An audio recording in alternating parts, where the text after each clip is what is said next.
Acción de la tarde, el interactivo que marca la diferencia en la radio.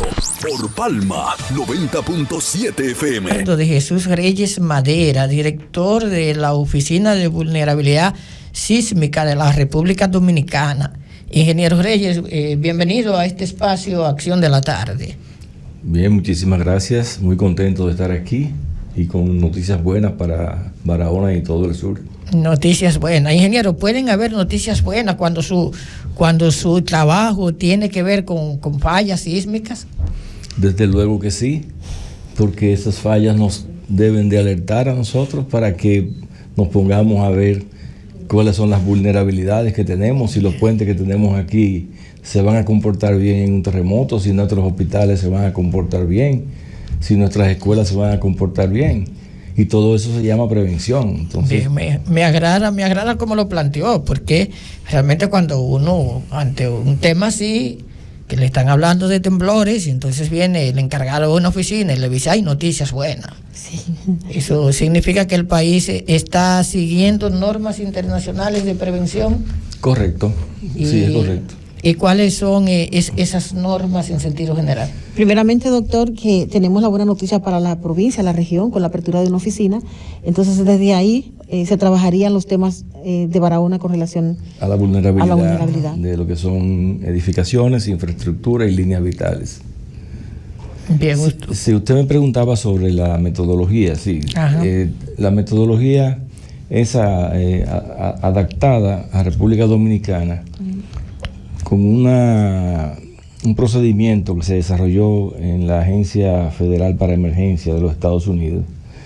Se denomina FEMA por sus siglas en inglés, y ahí está detallado, en función de la amenaza sísmica, está detallado un procedimiento que nos permite de manera visual detectar si hay algún tipo de vulnerabilidad o algo que pudiese, si ocurre un terremoto, hacer colapsar esa edificación. Por poner un ejemplo, ¿no? O sea, nosotros podemos darle la vuelta a este edificio y vamos llenando el formulario, qué tipo de suelo tiene, qué tipo de estructura, y se detecta que, uno va sumando y restando. Si al final el valor da menos de 2, eso quiere decir alerta. Hay que hacer una evaluación un poco más detallada de la edificación para ver si eso que nos indicó aquí realmente representa una vulnerabilidad o podemos corregirla.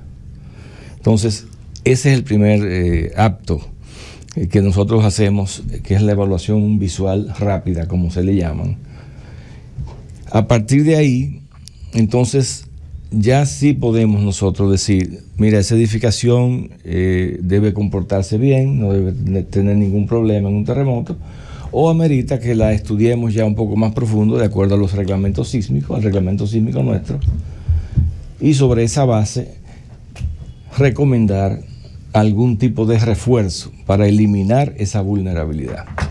Toda esa etapa y toda eso que les he compartido corresponde a la parte más importante, que es la prevención. Si nosotros nos adelantamos y vemos las deficiencias que tienen nuestras escuelas, nuestros hospitales, nuestras viviendas, y podemos tomar acción para corregirlas, se supone que cuando venga el terremoto podrá sufrir daño, pero va a salvar la vida de la gente. Entiendo. Usted habla de una especie de escala y dice que a partir de 2, o sea, deberíamos estar por debajo de 2 para sentir que no hay vulnerabilidad, ¿o es lo contrario? No, es lo contrario, o sea, por encima de 2. Pero ese es un número de referencia que da el formulario, porque, como le decía, es visual. Ahí no se... es una apreciación visual. No se tiene plano, ahí no se tiene nada. Es simplemente por las características que se han demostrado que han tenido problemas en otros terremotos de otros países, se ha ido acorralando el problema. Entonces decimos, mira, si en tal sitio había una edificación con esta deficiencia y se cayó, es probable que entonces te da la voz de alerta. Entonces, por ejemplo, aquí, casi al frente, cuando usted llegaba, hay una edificación que se está cayendo a pedazos. y está en el mismo centro de la ciudad. Pero los propietarios no pueden tomar decisión de derrumbarla porque es patrimonio cultural. Les recuerdo, doctor, una oficina que sí. Sí, les recuerdo que una comisión precisamente de esa institución estuvo en el lugar aquí, frente al edificio, tras el derrumbe de un área de esa edificación que tenemos ahí, y que ha causado mucha preocupación a las personas, porque estamos en la parte céntrica de la ciudad. Incluso al momento de caerse provocó daños a la propiedad privada de un vehículo. Y sin embargo, cuando la comisión estuvo en Barahona, hacían la referencia de que quizás nosotros vemos el edificio con mucha preocupación por el techo que se cayó, pero la evaluación que se hizo de manera visual, como usted bien ha externado, decía, no, eso, la varilla con la cercanía del mar, la salubridad, provocó daños en el acero, más un árbol que estaba cerca, cayó encima, y eso provocó el derrumbe del techo del parte del edificio. Pero a veces nosotros decimos, pero es que se va a caer completo, pero entonces no, el edificio, la recomendación es que no se puede derrumbar, que se puede reconstruir el área, pero que no hay ningún riesgo. Pero hacia afuera la población entiende que en un momento determinado eso va a caer encima a cualquier persona que pase por el entorno. Bueno, ese es un tema que podemos retomarlo con la inauguración mañana ya de la oficina nuestra que se va a instalar aquí. Entonces, Adelante, Valencia. Sobre esas cosas, porque ese mismo problema lo tenemos en todo el país. Si hay algo patrimonial, no se le puede poner la mano, pero hay que preservarlo. Y hay que preservarlo con la garantía de que no le va a hacer daño a la vida de nadie, ni a otras propiedades. Hay que preservarlo, pero hay que intervenirlo. Claro, hay que intervenirlo. Porque ahí volvemos a lo mismo. Tenemos un problema ahí, entonces, primero, si es un problema tan grave, las autoridades debieran apuntalar eso para evitar que esa pared se caiga arriba de alguien. Esa pared en cualquier momento se derrumba, en cualquier momento se derrumba esa pared. Y si hay que mantener la fachada, bueno, pues hay dos cosas. Se puede rehacer la fachada igual, con las mismas características, o simplemente se refuerza por dentro todo el cascarón de la fachada, se agarra a la estructura nueva como un elemento de sostén. O sea, hay muchas formas de hacerlo. Perfecto. Pero eso nos da la oportunidad de insistir otra vez en lo mismo. Tenemos una situación, vamos a enfrentarla. ¿Cómo? Vamos a resolverlo, vamos a proponer, vamos a ver qué debemos hacer. Usted tiene un trabajo muy arduo en Barahona, ¿eh? Barahona tiene unas zonas que hay muchos edificios habitados inclusive que tienen el riesgo de derrumbarse. Pero una preguntita, ingeniero. He leído que mi humilde aporte de que en el país existe cerca de 14 fallas. Nosotros en la zona sur, ¿cuáles son las fallas más, digamos, más peligrosas, más elocuentes, más visibles? Y cuál sería, como no hay un pronóstico real, cuándo podría acercarse o venir un sismo, un terremoto? Usted no tiene ningún tipo de decirnos, por ejemplo, esta zona es muy vulnerable por estas razones. La zona sur, principalmente la zona de la costa completa. Sí, definitivamente, una de esas fallas que usted menciona sale por Barahona, o sea, atraviesa por Barahona y sale al Mar Caribe. Y esa es la que está moviéndose en la zona oeste de la isla, entiéndase. Esa fue la que produjo los dos terremotos de Haití se han producido ahí. Y pasa por aquí. Y hay que pensar que en cualquier momento se puede dar el terremoto en este lado de la isla.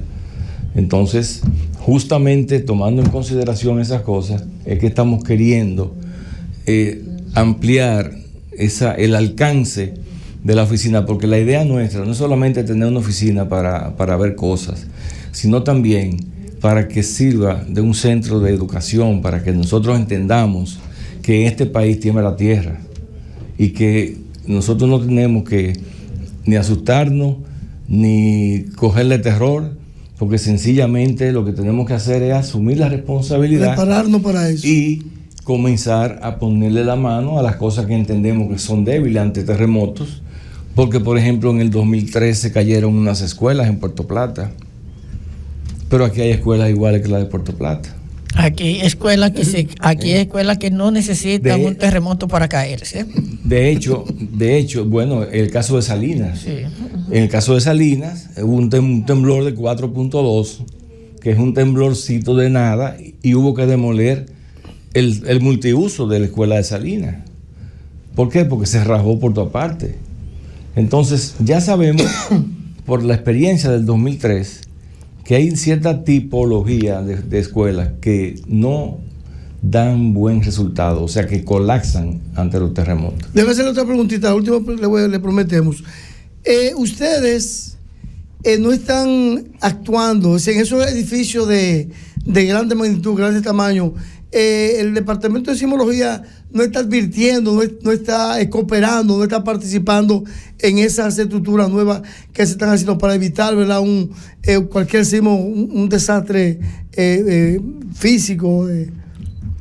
Fíjese, esta oficina se ocupa exclusivamente de lo existente. De lo existente. Porque se creó para poder evaluar y proteger todas las construcciones que se hicieron antes de la salida del Código Sísmico, que fue en el 79.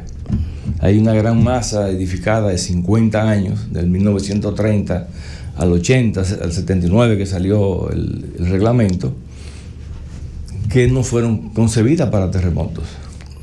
Entonces, luego de eso se creó, se inició a aplicar el reglamento del 79 y no se requería, no porque el reglamento lo decía, sino que no se requería para menos de 4 pisos que se calculara para terremoto. Entonces, eso creó 31 años de más vulnerabilidad.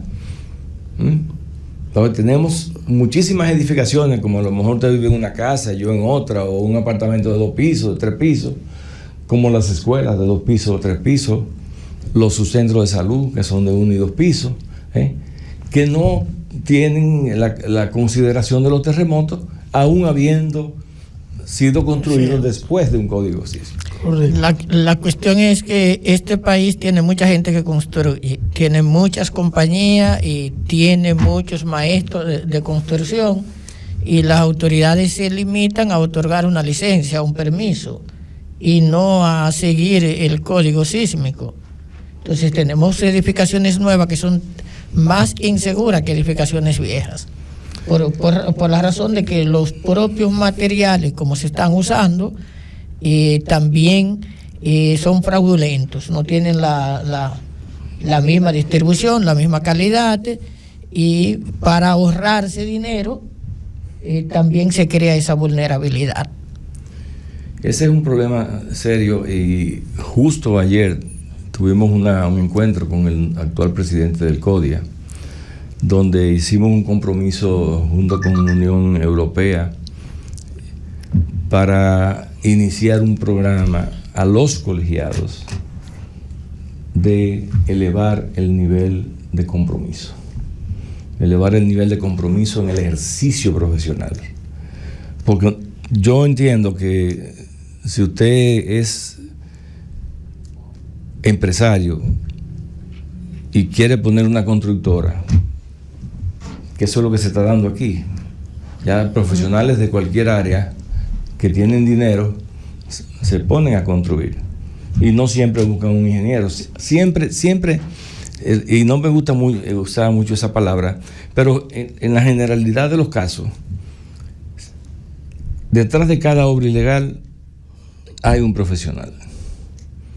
Y cuando yo tuve la oportunidad de dirigir la Delegación Regional Norte del CODIA en Santiago, el afán que había de caerle atrás a las obras ilegales era muy grande, y la mayor decepción que yo sufrí fue esa, que siempre había un profesional detrás.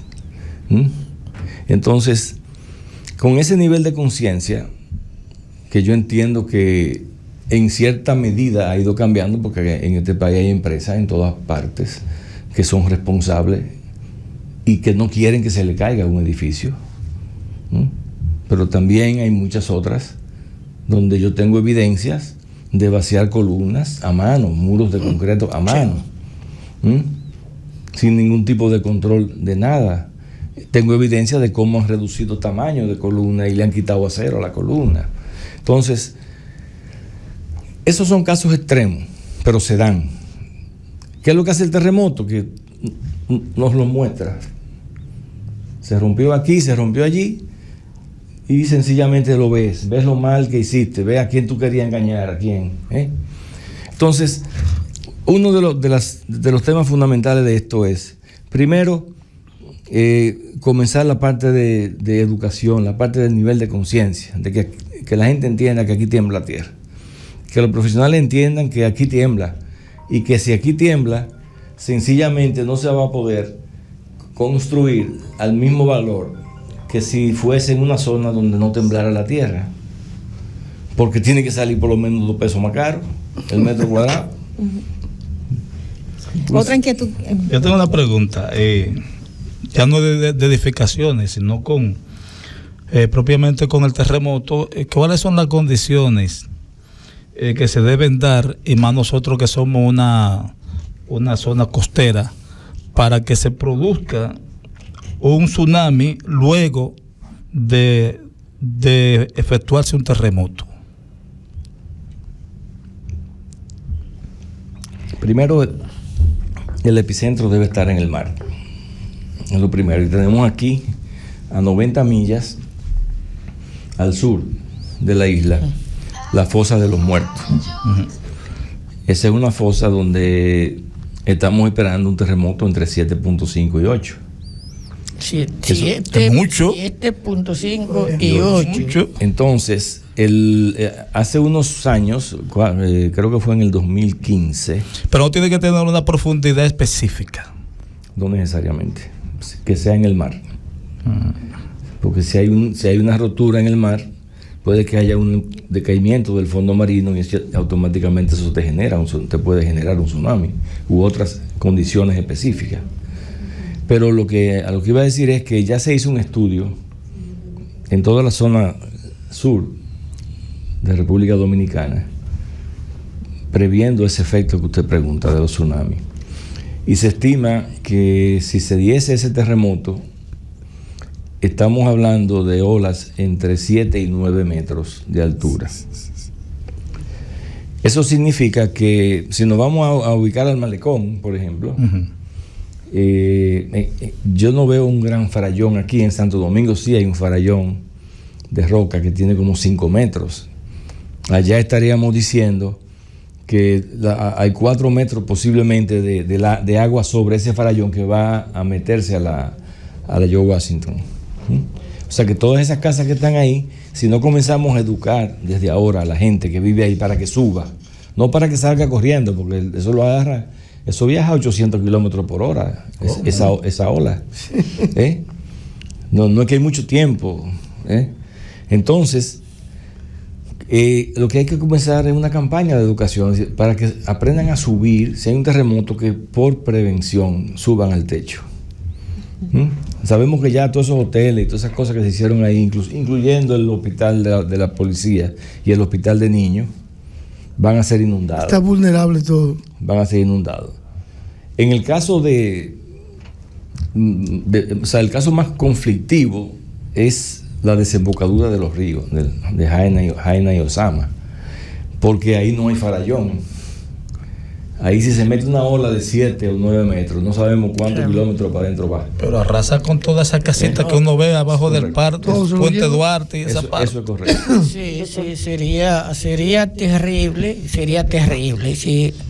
si se produjera un fenómeno de ese tipo. Señores, al director de la Oficina Nacional de Vulnerabilidad Sísmica, dando a conocer datos que mucha gente no conoce, como la falla de los muertos, que si se produce un sismo ahí en el mar, podría generar un maremoto, un tsunami en lengua oriental, y que puede tener efectos no solo para la costa de Santo Domingo, sino para muchas de las provincias del sur. Ingeniero, doña Inma le hacía a usted una pregunta acerca de un fenómeno que se produjo recientemente en nuestra zona, un lugar que le llaman el Derrumbao, que tuvo un deslizamiento mayúsculo de tierra y que ha obstruido prácticamente el tránsito de Barahona a Pedernales, eso en la zona de San Rafael. Ella le hacía esta pregunta y no sé si usted la captó bien para ver si tiene información sobre el tema y puede ilustrar a los amigos que escuchan este espacio. Bueno, yo ahí paso. Usted pasa. Como dicen los jugadores de dominó. Está bien. Porque el área mía es análisis y diseño sísmico de edificaciones, de puentes, de líneas vitales. O sea, eso ya más bien correspondería a la parte de geología. Sí, incluso participó con nosotros en el programa un ingeniero y hacía las recomendaciones de que geólogos aportaran informaciones con relación a cómo se solucionaría la situación, porque el material que se derrama, es tierra y no tenía segmentación para que poder sustentar ante las venas de agua que caen en la montaña donde se produce el derrumbe. Entonces, pensé que usted podía darnos algún aporte, a pesar de que no es su área de competencia. No, porque no. Ingeniero, las escuelas forman parte de lo que es su oficina. Y usted decía que el código sísmico de 1979, entiendo. Sí, se renovó y actualizó en el 2011. Se renovó y actualizó en el 2011, pero que muchas de nuestras edificaciones no han seguido el código. Correcto. Se entiende que las últimas edificaciones, o sea, las edificaciones de los últimos 20 años, de los últimos 30 años, pudieran estar ofertando peligro para nuestros niños y niñas. ¿Hay algún programa oficial para reforzar esas escuelas que ustedes determinen que tienen vulnerabilidad? Claro. De hecho, otra de las noticias buenas que tenemos en la actualidad es que el Ministerio de Educación ya está licitando, en principio, 60 planteles escolares. Eso equivale más o menos a 190 y algo de edificios que se van a intervenir, y en esas 65 que corresponden a la zona de Barahona, porque están arriba de la falla, lo que preguntaba el señor ahorita. Arriba de la falla. Sí, ¿eso implicaría posiblemente mudar esas escuelas a terreno más seguro? Eso implicaría reforzar las escuelas. Reforzarlas. Nosotros le entregamos los planos al ministerio hace un tiempo con todos los refuerzos. Significa eso que entregamos planos para reforzar 195 edificaciones escolares, y esas edificaciones ya se licitaron y están en la preselección de las empresas que van a hacer los refuerzos. Entiendo. El costo que pudiera tener para el Estado reforzar una de estas escuelas, más o menos, ¿cómo anda? Dependiendo obviamente de la dimensión de la escuela. Eso es un tema que educación es que ha hecho los presupuestos. Nosotros planteamos las soluciones. El primer lote creo que fueron 5 escuelas y anda por los 160 millones. Podríamos estar hablando de quizá unos 30 millones por escuela. O sea, que estamos hablando de sumas respetables, pero que es necesario hacer para salvar, preservar la vida de docentes, de niños. Y un dato importante es que el refuerzo de esas escuelas va a beneficiar a 25.742 niños, más los profesores. Y va a poner a comer ingenieros también. Sí, porque la solución que hemos propuesto es una solución o en bloc o en hormigón armado. Y eso, todas las comunidades que se van a intervenir van a tener la oportunidad de tener su mano de obra local, porque también estamos pensando en que los mismos padres de los niños puedan participar en la seguridad, en la mejoría de la seguridad de sus escuelitas. Bien, ese diseño de escuelas refugio que uno ve en comunidades, escuelas pequeñas pero sembradas y con el nombre de escuelas refugio, ¿se construyeron pensando en sismo o sencillamente se le puso refugio por si venía un huracán, algo así? Aquí las escuelas por tradición se han utilizado como refugio, porque la mayor actividad de riesgo nuestra son los huracanes. pero la estructuración de las escuelas no está para resistir terremotos. O sea, que Dios nos libre que aparezca, venga un huracán y tengamos las escuelas llenas de gente y venga un terremoto. Y venga un terremoto, sería una catástrofe. Ese cóctel no lo queremos, Dios lo aleje. No queremos ninguno, y lo que queremos es llamar a la atención para comenzar a intervenir. Sí, una preguntita, ingeniero. En el país, el recuerdo que haya del sismo más fuerte, más duro y que más daño haya causado al país. ¿Usted tiene ese? Sí. Históricamente, el terremoto más grande se dio en 1842. Anteriormente, en 1562, hubo un terremoto que destruyó La Vega y Santiago. Ahí están las ruinas todavía. Luego, en el 1942, se dio un terremoto que afectó a Higüey. Y se fue generado en Puerto de Paz, en la zona oeste de Montecristi. Y hubo daños. Hay una coincidencia con el 2 ahí. ¿Qué pasó con el 2? Sí. Y esos son denominados sismos históricos porque lo tomamos de los relatos de los jesuitas, que eran los que mandaban información a la colonia para que ellos repusieran los daños. Pero ya en la época de la instrumentación, que es de 1900 acá, el terremoto más importante que hemos tenido registrado fue el terremoto del 4 de agosto de 1946. Ese terremoto fue el que destruyó la ciudad de Matancitas. Sí. Y fue de magnitud 8.1. 8.1. Se creó un tsunami, que ahí fue donde se desapareció el pueblo de Matancitas, y en la zona del Bajío y Cabrera, ahí fue donde se produjeron la mayor cantidad de muertos. Se fue una catástrofe nacional. Se pasó un mes y medio sin comunicación, tenían que tirarle por avión alimentos, medicina, todo, y también vía marítima el suministro de alimentos. Tenemos una llamada, doctor. Wilmy, con relación al tema. Bien, vamos a pasar la llamada. Adelante. Está bueno ¿verdad? Sí. Mira a ver si funciona. Buenas tardes. Adelante. Buenas tardes, el arquitecto Julio César Osorio. Un saludo a todos. Creo que hay un tema muy importante y una visita muy, muy interesante. El ingeniero Reyes Madera, ¿no?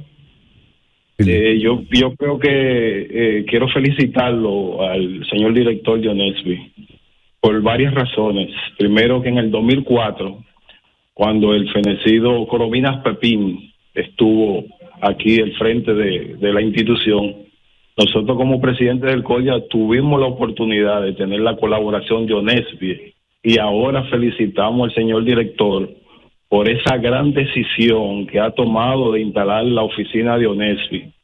De parte de nosotros, que estamos al frente del Ministerio de Economía, Planificación y Desarrollo, felicitamos esa iniciativa del señor director y del gobierno central, y que creo que es interesante e importante que esa oficina ya va a llenar un cometido importante en la región. Creo que el tema que están trabajando actualmente, ¿no? Están dilucidando. Para nosotros es importante en esta zona, que es una zona de alta vulnerabilidad sísmica, y pienso que esa llegada de esa oficina va a colaborar, va a ayudar a que el desarrollo y el control de todo el proceso del desarrollo de la región Enriquillo, la región suroeste, va a ser muy importante. Por lo tanto, felicito, ingeniero. Yo pienso que ha sido una gran decisión.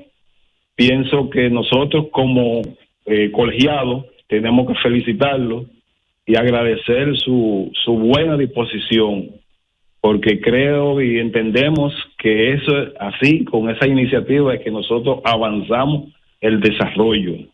Por lo tanto, a nombre del Ministerio de Economía, Planificación y Desarrollo, que estamos al frente, nosotros nos estamos poniendo a su disposición y a todo el personal para que podamos trabajar juntos. A las demás instituciones, pienso que ahora solamente nos faltaría como oficina en esta región, sería la oficina de patrimonio cultural, que hace falta que se instale aquí, y la oficina de proyecto y planificación de turismo. Estaríamos completos prácticamente si instalamos ya esas oficinas que nos faltaría. Así es que muchas gracias y estamos a las órdenes, ingeniero. Bienvenido a Barahona. Muchas gracias, de verdad que sí. Muy preocupado por de Barahona. Gracias al ingeniero Osorio por llamar ya. Yo sé que su propósito básico aquí es dar a conocer lo de la oficina. ¿A qué hora será? 11 de la mañana. 11 de la mañana. ¿Cuál es la ubicación que tiene la oficina, si lo recuerda? Al Plaza. Eso es en la Luía del Monte, Sul Plaza. Sul Plaza. Eso es... Sul con Z. Sí, próximo al malecón de Barahona. Conocemos ese edificio. ¿Es del chino, de los chinos, cerca de Sul Plaza? Eso es más abajo, una cuadra del chino. Después del chino, ok. Una cuadra antes del malecón de Barahona. Ok. En la calle Luis E. del Monte, entonces, Luis E. del Monte, esquina Santiago Peguero. Sí. Ok. Es interesante, ¿verdad? Y la joven que acompaña al ingeniero motiva para que la ciudadanía que tenga alguna inquietud, que nos esté escuchando y esté viendo el programa, cualquier inquietud pueden acercarse a la oficina y ahí estará el personal disponible para ofrecer cualquier orientación con relación a estos temas sísmicos y de vulnerabilidad de nuestra provincia de Barahona. La provincia es regional, ¿se entiende? O sea, incluye las 4 provincias o todo lo que es el sur. Todo lo que es el sur. Bueno, interesante. ¿Y el personal que va a tener?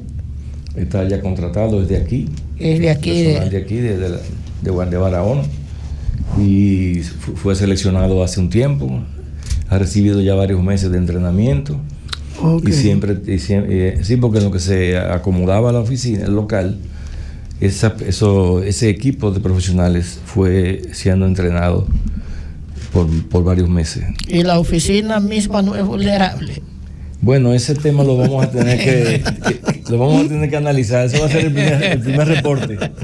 El primer reporte, sí, porque imagínese una oficina de prevención de vulnerabilidad y que entonces ella misma sea vulnerable. Sí. Sería una paradoja. Claro que sí.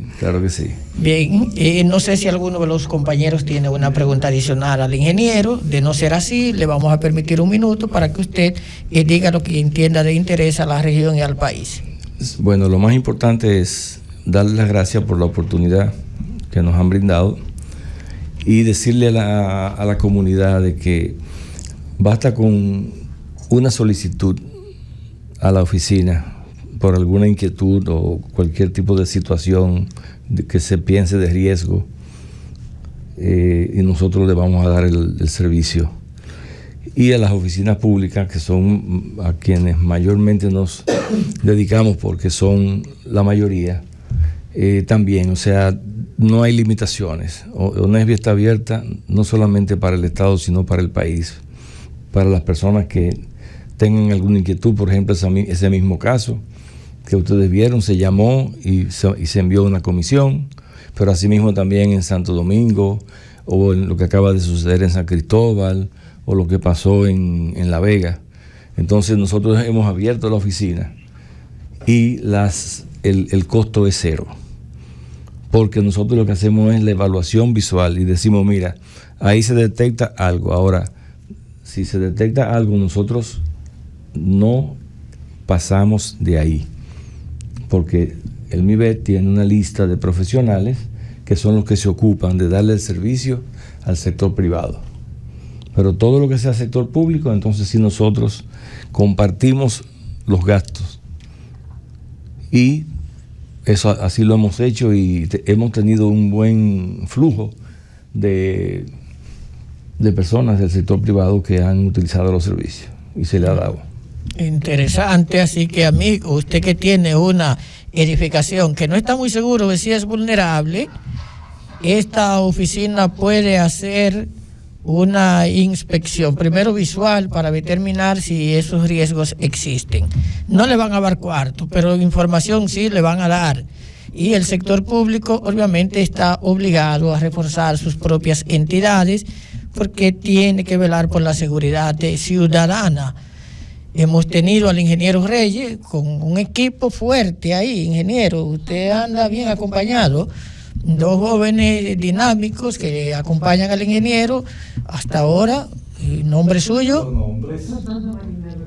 Marina Lorenzo, y usted, y Ricardo Echavarría, ya el mundo los oyó, aquí acompañando al ingeniero Reyes, que ha tenido la cortesía de anunciarnos que Barahona tendrá una oficina de prevención de fenómenos sísmicos.